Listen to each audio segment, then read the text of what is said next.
गणपतिपुळे महाराष्ट्र के रत्नागिरी जिले के कोकण तट पर स्थित एक प्रसिद्ध तीर्थ और पर्यटन स्थल है। यह अपने प्राचीन स्वयंभू गणेश मंदिर और शांत सफ़ेद रेत वाले समुद्र तट बीच के लिए जाना जाता है, जो मुंबई लगभग 330 किलोमीटर और गोवा 280 किलोमीटर से आने वाले पर्यटकों के लिए पसंदीदा वीकेंड डेस्टिनेशन है। आप सभी का मेरे रत्नागिरी ब्लॉग्स और मेरी चैनल में स्वागत है। मेरे ग्रैंडसन्स और मेरी फैमिली के साथ हम गणपतिपुले की यात्रा के लिए चल पड़े हैं। रास्ते में जो भी आएगा आपको हम सब दिखाते जाएंगे। ये प्रवास कुछ 50 मिनट का है। यहाँ पर फिनोलेक्स कंपनी जो रत्नागिरी स्थित है, कुछ दृश्य और आगे बढ़ते हुए थोड़ा सा ट्रैफिक है, खूब मुड़ाई वाला रास्ता है, राइट लेफ्ट ऊपर नीचे, बहुत प्रवास एडवेंचरस और सुखद लग रहा है। गणपतिपुले का बहुत सुंदर यहाँ पर बोर्ड लिखा है किस तरह जाना है, राइट टर्न मारना है। और आगे बढ़ते हुए छोटे छोटे गांव रास्ते में आते हैं, बहुत सारी ग्रीनरी है, आजू बाजू में इतने सारे झाड़ है, थोड़ी गर्मी कम लग रही है। और आगे बढ़ते हुए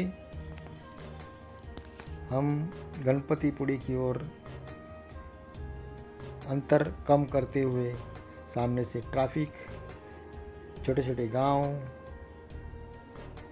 और हमारा सत्संग, हम सब साथ में गाना गाते हुए, अंताक्षरी खेलते हुए, भजन करते हुए निकल पड़े हैं और समय बिताते हुए गणेश जी के दर्शन के लिए आगे निकल रहे हैं। गणपतिपुले मंदिर के बारे में मान्यता यह है कि लगभग 400 साल पुराना है। यहाँ के गणपति स्वयंभू अर्थात स्वयं प्रकट हुए है, जिन्हें भूमि से उत्पन्न माना जाता है। पहाड़ी की परिक्रमा मुख्य मंदिर एक सफ़ेद रेत वाली पहाड़ी की तलहटी में स्थित है। यह मान्यता है कि भक्त मंदिर की परिक्रमा करने के बजाय पूरी पहाड़ी की परिक्रमा करते हैं। प्रमुख आकर्षण यह घूमने की जगह है गणपतिपुले बीच। यह कोकण तट के सबसे साफ और खूबसूरत समुद्र तटों में से एक है। यहाँ पर्यटक वाटर स्पॉट्स का लुत्फ उठा सकते हैं। जयगढ़ किला और लाइट हाउस मंदिर से लगभग 20 किलोमीटर स्थित यह ऐतिहासिक किला अरब सागर का शानदार नज़ारा पेश करता है। कोकण संग्रहालय, यहाँ पर कोकण की पारंपरिक जीवन शैली, सांस्कृतिक और इतिहास के बारे में जाना जा सकता है। मालगुड पास ही स्थित यह गांव प्रसिद्ध मराठी कवि केशव सूत की जन्मस्थली है।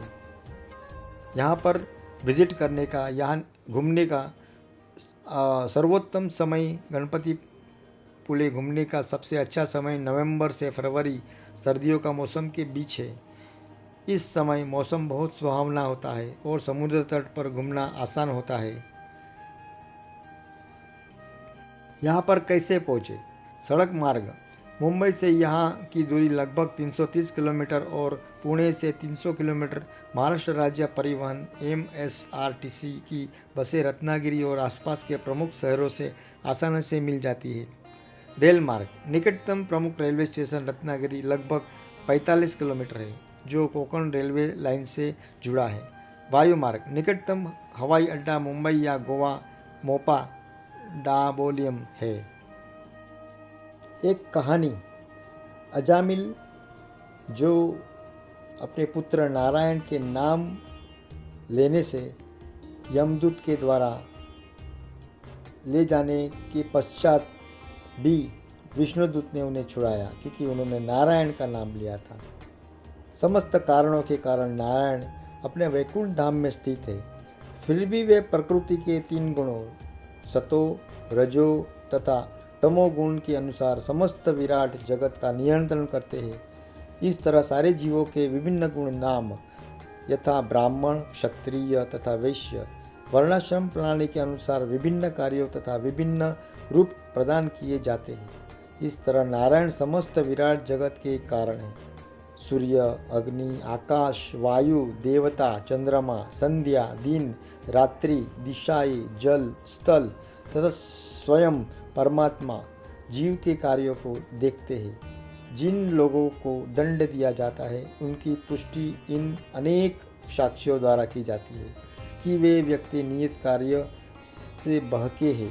सकाम कर्मों में लगा हुआ हर व्यक्ति अपने पाप कर्मों के अनुसार दंड पाने के उपयुक्त होता है। हे वैकुंठवासियों, आप पाप रहित हैं, किंतु इस भौतिक जगत में रहने वाला सभी सकाम कर्मी है, चाहे वे पुण्य करे या पाप। उनके लिए दोनों ही तरह से कार्य संभव है, क्योंकि वे प्रकृति के तीनों गुणों के कलुषित होते हैं और उन्हें उसी अनुसार कर्म करना पड़ता है। जिसने भी भौतिक शरीर का ग्रहण किया है वह निष्क्रिय नहीं रह सकता और भौतिक गुणों के अधीन कर्म करने वाले के लिए पाप कर्म करना अपरिहार्य है। इसलिए इस जगत के अंतर्गत सारे जीव दंडनीय है।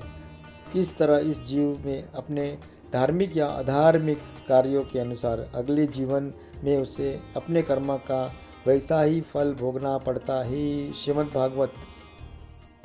5 ज्ञानेंद्रियों, 5 कर्मेंद्रियों तथा 5 इंद्रिय विषयों के ऊपर मन है, जो 16वां तत्व है। मन के ऊपर 17वां तत्व आत्मा है, जो अन्य 16 तत्वों के सहयोग से अकेले ही भौतिक जगत का भोग करता है। जीव को 3 प्रकार की स्थितियों का अनुभव होता है, सुखी, दुखी तथा मिश्रित। सूक्ष्म शरीर 16 अंगों से समन्वित है, 5 इंद्रियां, 5 कर्मेंद्रियां, 5 इंद्रिय विषय तथा मन। यह सूक्ष्म शरीर भौतिक प्रकृति के 3 गुणों का प्रभाव है और दुर्लभ प्रबल इच्छाओं से बना होता है। इतएव इसके कारण इस जीव को मनुष्य जीवन, पशु जीवन तथा देवताओं के जीवन में एक शरीर से दूसरे शरीर में देहांतर करना होता है। जब जीव को देवता का शरीर मिलता है तो वह निश्चित रूप से अति पुलकित होता है। जब उसे मनुष्य का शरीर मिलता है तो वह सदैव शोकमग्न रहता है, और जब उसे पशु शरीर मिलता है तो वह सदैव भयभीत रहता है। किंतु समस्त दशाओं में जीव दुखी ही रहता है। उसकी यह दुखी दशा सुसंस्कृत या भौतिक जीवन में देहांतर कहलाती है। मुख्य देहधारी जीव अपनी इंद्रियों तथा मन को नियंत्रित करने में अक्षम होने से अपनी इच्छाओं के भी विरुद्ध प्रकृति के 3 गुणों के प्रभाव के अनुसार कार्य करने के लिए बाध्य होता है। वह उस रेशम के कीड़े के समान है जो अपने दुख से आवरण कोश बनाता है और फिर उसी में बंद हो जाता है, जिससे निकल पाना कोई संभावना नहीं रह जाती। जीव अपने आप को अपने सकाम कर्मों के जाल में बंदी बना लेता है और तब उसे निकलने का कोई रास्ता नहीं सूझता। इस तरह वह सदैव मोहग्रस्त रहता है और बारंबार मृत्यु को प्राप्त होता है।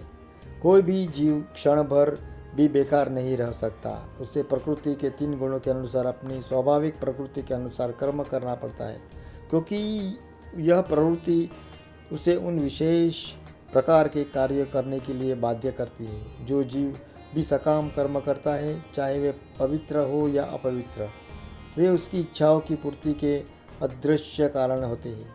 यह अदृश्य कारण ही जीव के विभिन्न शरीरों का मूल कारण है। जीव की तीव्र इच्छा के कारण किसी विशेष परिवार में जन्म लेता है और अपनी माता तथा पिता के शरीर जैसा शरीर प्राप्त करता है।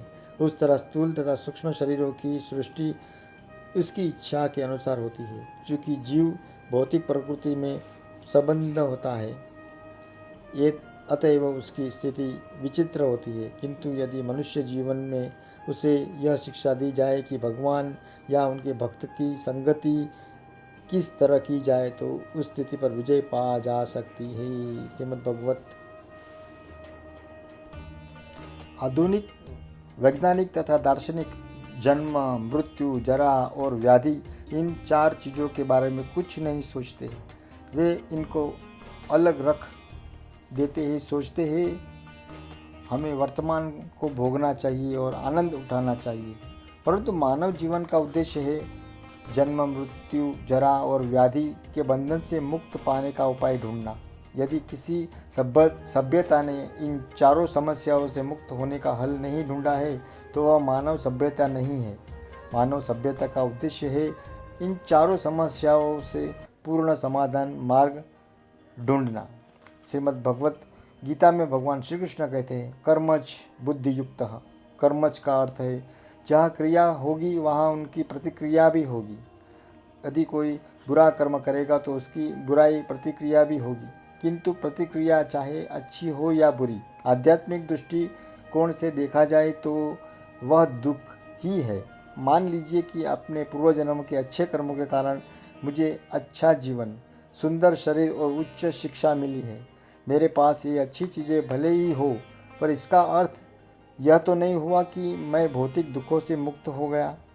जन्म, मृत्यु, जरा और व्याधि चाहे मैं धनवान हो, सुंदर हो, सुशिक्षित हो, बड़े परिवार में जन्मा हो, चाहे कुछ भी हो क्यों न हो, फिर भी मैं मृत्यु, जरा और व्याधि से बच नहीं सकता। इसलिए हमें शुभ और अशुभ किसी भी प्रकार के कर्मों को कोई महत्व नहीं देना चाहिए। हमें केवल आध्यात्मिक कर्मों से ही संबंध रखना चाहिए। केवल वही हमें जन्म, मृत्यु, जरा और व्याधि से बचा सकते हैं। यही हमारे जीवन का उद्देश्य होना चाहिए। हमें अच्छी या बुरी किसी प्रकार की वस्तुओं की लालसा नहीं करनी चाहिए। उदाहरण के लिए मान लीजिए कि कोई व्यक्ति किसी बीमारी से कष्ट पा रहा है, वह बिस्तर पर लेटा है और खाना पीना, शौच कर्म आदि कठिनाई पूर्वक कर रहा है और साथ में कड़वी दवाइयाँ खा रहा है। कमरे में अप्रिय गंध न फैले इसके लिए नर्स को उसे साफ रखना पड़ता है। जब वह स्थिति में लेटा हुआ है तभी उसके कुछ मित्र उसे मिलने आते हैं और उस स्वास्थ्य के बारे में पूछते हैं। वह कहता है, हाँ मैं ठीक हूँ। अब यह ठीक क्या है? बिस्तर पर असुविधा पूर्वक सोना, कड़वी दवाई खाना, हिले डुलने में भी कठिनाई महसूस करना और इन सब असुविधा के बावजूद भी वह कहता है मैं ठीक हूँ। इस प्रकार हमारे जीवन की भौतिक स्थिति में हम भी यदि यह सोचते हैं कि मैं सुखी हूँ तो यह हमारी मूर्खता है। इस समय जीवन में कोई सुख नहीं है, यहाँ पर सुख प्राप्त करना असंभव है। इस स्थिति में हम जानते ही नहीं कि सुख क्या है। इसलिए विशेष रूप से मनीषण अर्थात विचारवान शब्द का प्रयोग किया गया है। तो भाइयों, देखा कितना सुंदर वातावरण है, समुद्र का किनारा, आजू बाजू में इतने सुंदर वातावरण में हम आगे बढ़ रहे हैं। और एक बात, जीव की मूल प्रवृत्ति क्या होती है कि वह किसी को प्रेम करना चाहता है। कोई भी किसी दूसरे के स्नेह के लिए बिना नहीं रह सकता। प्रेम करने की यह प्रवृत्ति सभी जीवों में होती है। बाघ जैसे जानवर में भी यह प्रवृत्ति होती है, चाहे वह सुप्त अवस्था में क्यों न हो, और मनुष्य में तो यह प्रवृत्ति निश्चित रूप से होती है। पर कमी सिर्फ एक बात की है कि हम यह नहीं मालूम कि हम अपने प्रेम का आधार किसे बनाए जिससे कि सब सुखी हो सके। वर्तमान काल में मानव समाज में हम यही सिखाते हैं कि अपने देश को प्यार करो या परिवार को प्यार करो या अपने आप को प्यार करो, लेकिन वह इस बात की कोई जानकारी नहीं देता कि हम अपने प्रेम का आधार किसे बनाएं जिससे हर व्यक्ति सुखी हो सके। यह कड़ी श्री कृष्ण भक्ति मार्ग में हमें सिखाते हैं कि हम किस प्रकार अपने मौलिक प्रेम को भगवान श्री कृष्ण में बढ़ाएं और कैसे उस स्थिति को प्राप्त करें जिससे हमें परमानंद के जीवन को भोग सके। जीवन के प्राथमिक चरण में बच्चा अपने माता पिता को प्रेम करता है, फिर भाई बहन, और जैसे जैसे प्रतिदिन वह बड़ा हो जाता है वह अपने परिवार, समाज, संप्रदाय, देश और पूरे मानव समाज को प्रेम करने लगता है। किंतु प्रेम की भावना पूरे मानव समाज को प्रेम करने से भी संतुष्ट नहीं होती। प्रेम की यह भावना तब तक अपूर्ण रहती है जब तक हम नहीं जान लेते कि हमारा सर्वोच्च प्रियतम कौन है। हमारा पूर्ण प्रेम तभी संतुष्ट हो सकता है जब उसका आधार भगवान श्री कृष्ण हो। यह विषय कृष्ण भावनामृत के विज्ञान का निष्कर्ष और आधार है, जो हमें सिखाता है कि हम किस प्रकार भक्ति के 5 अलौकिक रसों में श्री कृष्ण को प्रेम कर सकते हैं। वैसा ही हमारा ये फैमिली फ़ोटोज़ आप देख रहे हैं यहाँ पर। सन 1968 में जब श्रील प्रभुपाद जी बोस्टन गए थे, वहाँ पर उन्होंने मैनचेस्टर तकनीकी संस्था में भाषण देने के लिए आमंत्रित किया गया था। वहाँ पहुंचकर उन्होंने पहला सवाल यह किया था कि वह तकनीकी विभाग कहाँ पर है जो जीवित और मृत्यु व्यक्ति के बीच के अंतर की खोज कर रहा है। जब एक व्यक्ति मर जाता है तो उसका अर्थ है कि कोई चीज़ चली गई है। अब कौन सी ऐसी तकनीक है जो उस चीज़ को वापस ला सकती है? वैज्ञानिक इस बात का प्रयत्न क्यों नहीं करते? वे ऐसा प्रयत्न इसलिए नहीं करते कि यह बहुत कठिन विषय है, इसलिए कि वे एक और रख देते हैं। वे खाने, सोने, आत्मा सुरक्षा और यौन तुष्टि की तकनीक में बड़े व्यवस्थापूर्वक जुटे हुए हैं। पर यह तकनीक तो पाश्विक तकनीक है। पशु भी इस अच्छी तरह से खाने का, सोने का, आत्मा सुरक्षा करने का और यौन सुख भोगने का प्रयत्न करते हैं। तो मनुष्य के ज्ञान और पशु के ज्ञान में क्या अंतर है? मनुष्य की बुद्धिमत्ता इसमें है कि वह ऐसी तकनीक की खोज करे कि जीवित और मृत्यु मनुष्य के अंतर को स्पष्ट कर सके। श्रीमद् भगवद गीता के आरंभ में ही भगवान श्री कृष्ण ने यह आध्यात्मिक ज्ञान सिखाया था। अर्जुन भगवान से एक मित्र की तरह बात कर रहा था। यद्यपि श्री कृष्ण ने उसे जो कुछ भी कहा वह सही था, पर वह एक सीमा तक सही था। उस सीमा के बाद ज्ञान और भी विषय है जिन्हें अधोक्षज कहते हैं, क्योंकि हमारे भौतिक ज्ञान की सीधी अनुभूति उन तक नहीं पहुंच सकती या उन्हें नहीं समझ सकती। जिन चीज़ों को हम अपने सीमित दृष्टि से नहीं देख सकते, उनको देखने के लिए हमारे पास अनेक शक्तिशाली सूक्ष्म दर्शक यंत्र है, लेकिन ऐसा कोई सूक्ष्म दर्शक यंत्र नहीं है जो हमें शरीर के भीतर आत्मा को दिखा सके। परंतु आत्मा तो विद्यमान है ही। श्रीमद् भागवत गीता में सूचित करती है कि इस शरीर के अंदर ही एक स्वामी है। मैं अपने शरीर का स्वामी हूँ और दूसरे अपने शरीर के। मैं कहता हूँ मेरा हाथ, यह नहीं कहता मेरा हाथ। इसलिए चूँकि यह मेरा हाथ है, मैं इस हाथ से भिन्न हूँ।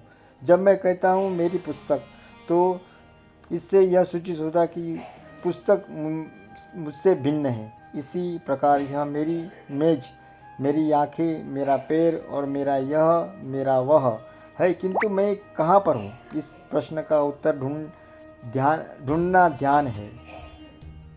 कोई पूछता है मैं कहाँ हूँ, मैं क्या हूँ? इस प्रकार के प्रश्नों का उत्तर हम भौतिक प्रयत्नों के द्वारा नहीं दे सकते। इसलिए सभी महाविद्यालय इस प्रश्न को यह कहकर रख दिया करते कि यह बहुत कठिन विषय है। इंजीनियर्स को इस बात का बहुत अभिमान है कि उन्होंने बिना घोड़े की गाड़ी का निर्माण कर लिया है। पहले समय में गाड़ियों को घोड़े खींचते थे, किंतु अब कारें बन गई है और वैज्ञानिक इसके लिए अत्यंत गर्व करते हैं। वे कहते हैं हमने बिना घोड़े की गाड़ी और बिना पंखों के पक्षी का आविष्कार कर लिया है। वे हवाई जहाज़ के लिए बनावटी पाकों का आविष्कार कर सकते हैं, पर जिस दिन वे बिना आत्मा के शरीर का आविष्कार करेंगे, उस दिन वे सच्ची प्रशंसा या श्रेय के भागीदार होंगे। इस प्रकार का आविष्कार कभी हो ही नहीं सकता, क्योंकि कोई भी यंत्र आत्मा की अनुपस्थिति में काम नहीं कर सकती। कंप्यूटर को चलाने के लिए भी एक प्रशिक्षित व्यक्ति की आवश्यकता होती है। इसी प्रकार हमें यह समझ देना चाहिए कि महान भौतिक ब्रह्मांड रूपी यंत्र भी परमात्मा के द्वारा ही संचालित है, और वह यह है भगवान श्री कृष्ण। आधुनिक वैज्ञानिक उस परम कारण अथवा उस अंतिम नियंता की खोज में है, जो कि इस भौतिक प्रकृति का संचालन कर रहे हैं। वे हर रोज़ नए नए सिद्धांत प्रस्तुत करते हैं, पर हमारे ज्ञान का साधन बिल्कुल पूर्ण और आसान है, क्योंकि हम इस ज्ञान को पूर्ण पुरुष श्री कृष्ण से सुन रहे हैं। श्री कृष्ण कहते हैं, इसलिए हम यह तुरंत समझ जाते हैं कि यह ब्रह्मांड रूपी यंत्र, जिसका यह पृथ्वी एक भाग है, इसलिए इतनी अच्छी व आश्चर्यजनक तरह से कार्य कर रहा है, क्योंकि इसको संचालने वाला भगवान श्री कृष्ण जिस प्रकार किसी भी यंत्र के पीछे एक चालक होता है, उसी प्रकार भौतिक प्रकृति के इस महान यंत्र के चालक है भगवान श्री कृष्ण।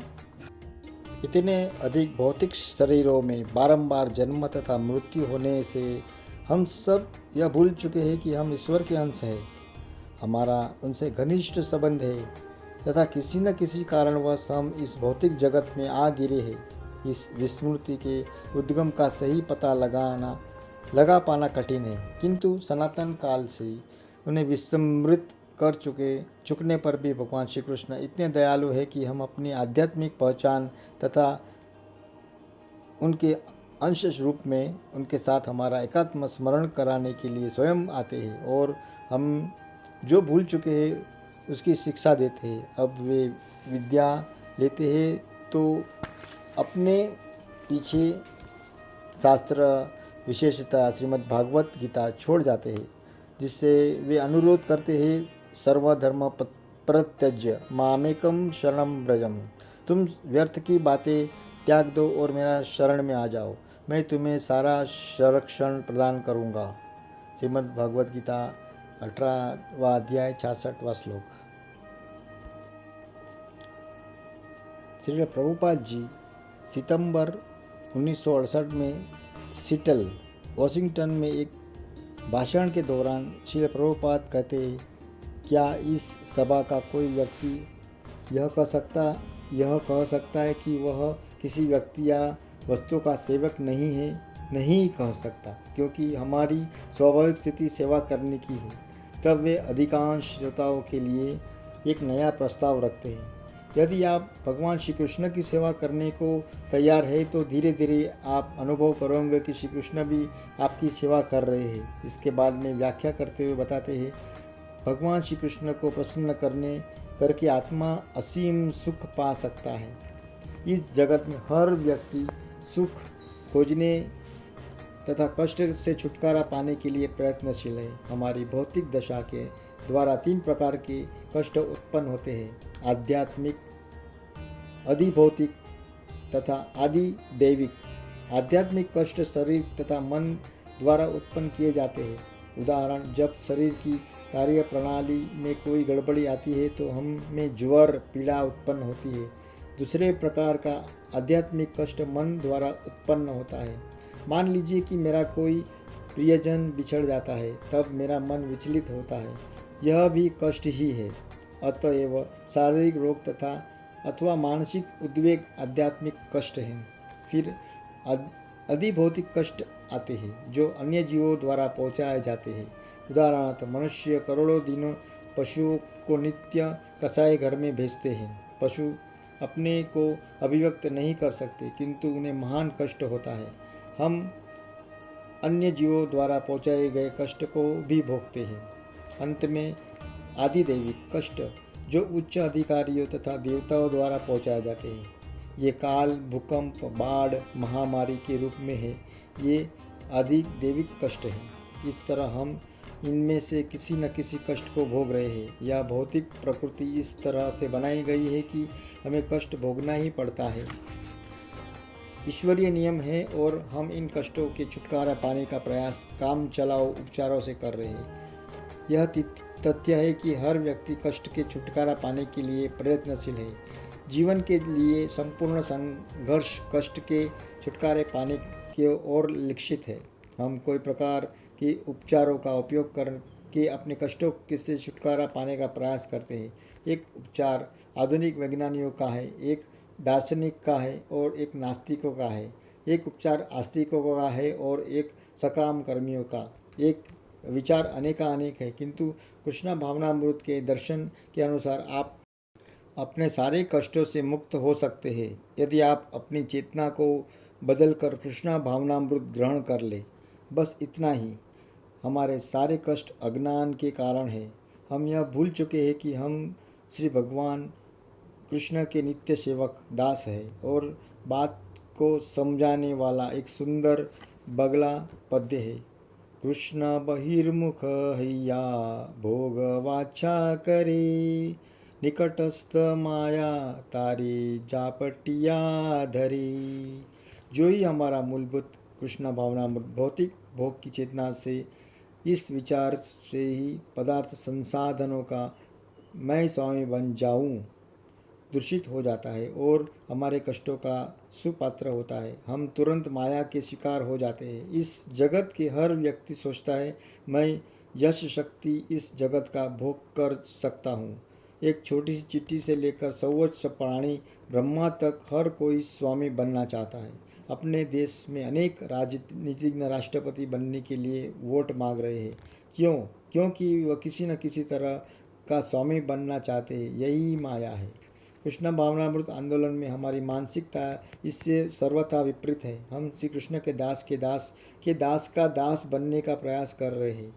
गोपीर भर्तु पद कमलो दासानुदास।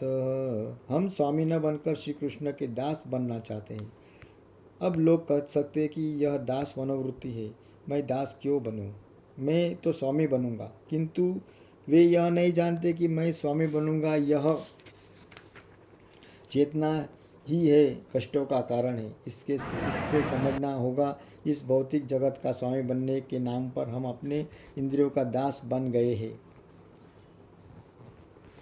श्री कृष्णार्पणमस्तु। हम सेवा करने से बच नहीं सकते। इस सभा में बैठे प्रत्येक व्यक्ति दास है। यह बालक तथा बालिका है जिन्होंने कृष्ण भावनामृत स्वीकार किया है, श्री कृष्ण के दास बनने के लिए राजी हो चुके हैं। अतः उनकी समस्या हल हो चुकी है। किंतु अन्य लोग सोच रहे हैं मैं ईश्वर का दास क्यों बनूं? मैं क्यों स्वामी बनूंगा? मैं तो स्वामी बनूंगा। वस्तुतः कोई भी व्यक्ति स्वामी नहीं बन सकता, और यदि कोई स्वामी बनना चाहता है तो वह अपनी इंद्रियों का दास बनकर रह जाता है।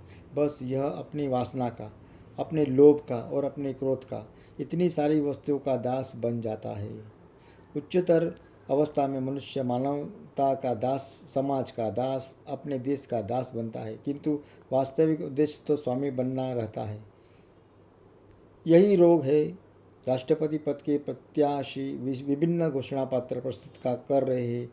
मैं देश की सेवा अच्छी तरह से करूंगा तो कृपया मुझे ही अपना वोट दे। किंतु उनका असली भाव किसी न किसी रूप से देश का स्वामी बनना रहता है। यह माया है।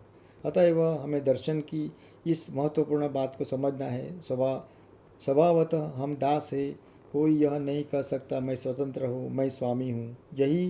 यदि कोई ऐसा सोचता है कि वह माया में है तो उसका सभा का कोई व्यक्ति हर कह सकता है कि किसी व्यक्ति का किसी वस्तु का दास नहीं है। नहीं कह सकता, क्योंकि हमारी स्वाभाविक स्थिति सेवा करने की है। हम चाहे तो कृष्ण की सेवा करें या अपने इंद्रियों की करें, किंतु कठिनाई यह है कि अपने इंद्रियों की सेवा करने पर हम अपने कष्ट को वर्धित करते हैं। आप किसी मादक द्रव्य का सेवन करके फिलहाल अपनी तुष्टि कर सकते हैं और उसकी मादकता से आप सोच कर सकते हैं कि आप किसी के दास नहीं हैं, किंतु अपितु स्वतंत्र है। किंतु यह भाव कृत्रिम है। जो ही नशा उतर जाएगा पुनः आप अपने आप को दास रूप में पाते हैं। अतः हम सेवा करने के लिए बाध्य हैं, किंतु हम सेवा करना नहीं चाहते। तो फिर इसका समंजस तालमेल क्या है? कृष्ण भावनामृत। यदि आप श्री कृष्ण का दास बनते हैं तो स्वामी बनने की आपकी आकांक्षा तुरंत पूरी हो जाती है। उदाहरणार्थ हम यहाँ श्री कृष्ण तथा अर्जुन का चित्र देखते हैं। श्री कृष्ण और अर्जुन के कुरुक्षेत्र स्थल में एक चित्र की और संकेत करते हुए श्री कृष्ण परमेश्वर है और अर्जुन एक मानव है। किंतु अर्जुन मित्र के रूप में श्री कृष्ण से प्रेम करता है और अर्जुन के मित्र प्रेम के बदले श्री कृष्ण उनकी सारथी उसके दास बनते हैं। यदि इस तरह हम फिर से कृष्ण के साथ दिव्य प्रेम संबंध स्थापित कर लेते हैं तो स्वामित्व की हमारी आकांक्षा पूरी होती है। यदि आप भगवान श्री कृष्ण की सेवा करने के लिए तैयार है तो धीरे धीरे आप देखेंगे कि श्री कृष्ण की आपकी सेवा करने लगते हैं। यह अनुभूति का प्रश्न है। तो बोलिए हरि कृष्ण कृष्ण कृष्ण हरि हरि, हरि राम राम राम हरि हरि। वैसे हमारी यहाँ पर छोटी छोटी वार्ताएं तो खत्म हुई, पर हमारा प्रवास भी यहाँ पर ख़त्म होने जा रहा है। श्री गणेश जी के दर्शन के बाद हम मूषक राज के पास उनके कान में हमारी इच्छाएं बताने जा रहे हैं। देखिए, हमारा छोटू, हमारी बेटियां, हमारे बेटे सब कृष्ण भगवान मूषक के कान में अपनी इच्छाएं प्रकट करते हैं। इस तरह यह अगर मेरा वीडियो आपको अच्छा लगे तो प्लीज़ इसे लाइक, शेयर और सब्सक्राइब कर दीजिए। हरे कृष्णा।